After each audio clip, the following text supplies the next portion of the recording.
നിങ്ങൾ ശ്രദ്ധിച്ചിട്ടില്ലേ, പല ആളുകളും മറ്റുള്ള ആളുകളെ വിലയിരുത്താൻ അവർ ഉഷാറായിരിക്കും. നമ്മുടെ അയൽവാസികൾ അവരുടെ കുറവുകൾ എന്താണെന്ന് ചോദിച്ചാൽ നമുക്ക് കൃത്യമായിട്ട് പറയാൻ കഴിയും അവർക്ക് എന്തൊക്കെ പ്രശ്നങ്ങളുണ്ട് എന്ന്.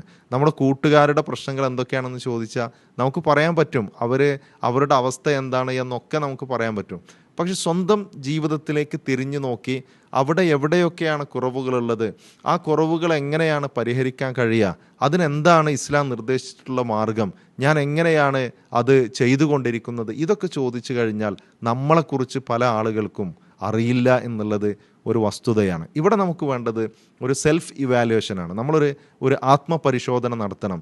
അങ്ങനെ പരിശോധിക്കുമ്പോൾ നമുക്ക് ഈമാൻ ഉണ്ടോ എന്ന് പരിശോധിക്കാനുള്ള 5 കാര്യങ്ങൾ, 5 ഘടകങ്ങൾ നമ്മുടെ ജീവിതത്തിലുണ്ടെങ്കിൽ നമുക്ക് ഈമാൻ ഉണ്ട് എന്നാണ് പരിശുദ്ധ ഖുർആൻ പറയുന്നത്. ഈ 5 ഘടകങ്ങൾ ഇല്ലെങ്കിൽ നമ്മൾ ഈമാനില്ലാത്തവരാണ്. ഈമാനില്ലാത്ത ആളുകൾക്ക് ഒരിക്കലും സ്വർഗത്തിൽ പ്രവേശിക്കാൻ കഴിയില്ല എന്ന് പ്രവാചകൻ സല്ലല്ലാഹു അലൈഹി വസല്ലമ പഠിപ്പിക്കുകയും ചെയ്തിട്ടുണ്ട്. പരിശുദ്ധ ഖുർആൻ സൂറത്തുൽ അൻഫാലിലെ 2-3 ആയത്തുകളിൽ ഈ കാര്യം വിശദീകരിക്കണം. ആരാണ് ഈമാനുള്ള ആളുകൾ?